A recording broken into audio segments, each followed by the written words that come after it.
Olá, meus amados, sejam muito bem-vindos a mais uma meditação bíblica.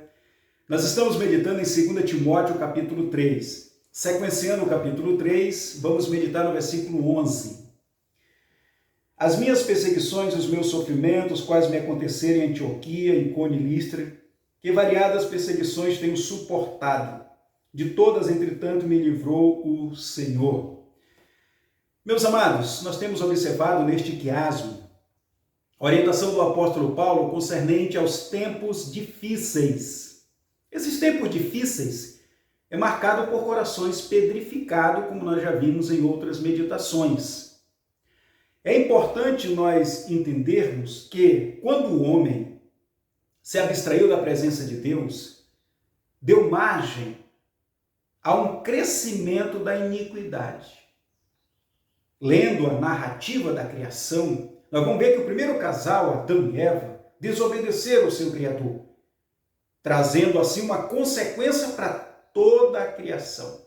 A própria narrativa diz que toda a criação geme.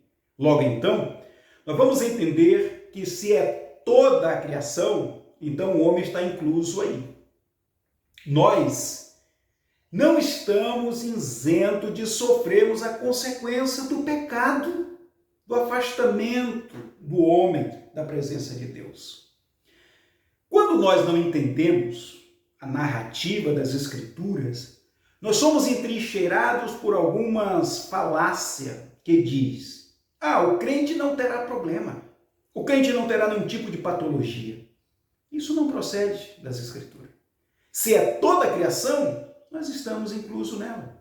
Mesmo nós, redimido pelo sangue de Cristo, arrolado à membresia celestial, ainda assim sofreremos as consequências de uma sociedade pecadora. Observe esta narrativa: as minhas perseguições e os meus sofrimentos. Nós temos aqui um dos grandes expoentes da teologia bíblica, o apóstolo Paulo, o homem que desbravou a Ásia Menor pregando o evangelho, cheio do Espírito Santo como missionário itinerante. No entanto, este homem não está isento às perseguições. Eu, você, todos nós vamos sentir esta consequência.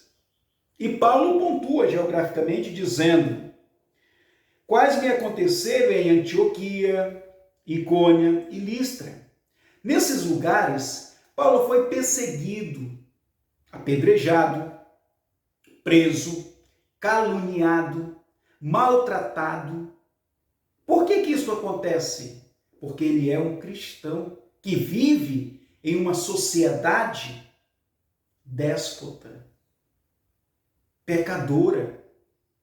E vai mais, Paulo diz que essa perseguição trouxe sofrimento. Esse sofrimento é uma desconstrução no lado emocional do homem. É o que vai ter implicações na alimentação, no sono, na concentração. Ou seja, as perseguições, ela tem sim um poder de nortear aquilo que é as emoções do homem. Agora, isso não é o fim. Essas coisas, elas não são diagnóstico para dizer que você não é de Deus. Nós não somos medidos se somos de Deus ou não por ter problema ou não ter problema.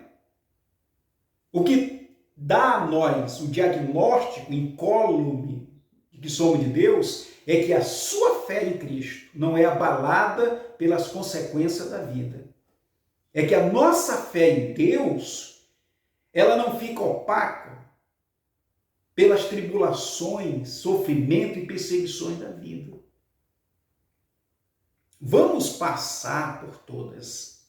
E é isto que está em evidência na narrativa do apóstolo Paulo, quando ele diz que variadas perseguições tenho suportado. Esse suportar aqui, queridos, é uma compreensão adequada. Paulo entende que ele vive numa sociedade déspota, ele sabe que ele é residente em uma sociedade onde existem pessoas que se opõe à sua fé, logo então é natural que nós sofremos perseguições. Então, quando Paulo usa a expressão aqui, suportar, na priori, ele está falando aqui de uma compreensão adequada.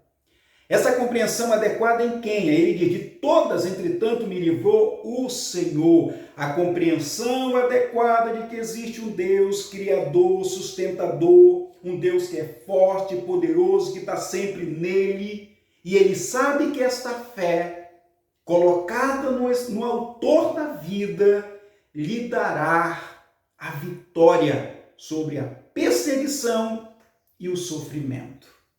O que nós temos aqui é uma fé em Cristo que dá uma vida espiritual. E é exatamente isto que eu e você, nós precisamos ter em nós. Uma fé firmada no Senhor. Uns confiam em carro, outros em cavalo, mas nós faremos menção do nome de Jesus. Para nós concluirmos, lembre-se, as perseguições e sofrimento têm um poder nas nossas ações, motivações e sentimentos. Mas o nosso Deus tem o poder da nossa alma. E na nossa alma, o Senhor nos dará força para vencer todas as coisas. Que Deus te abençoe. Até a próxima meditação.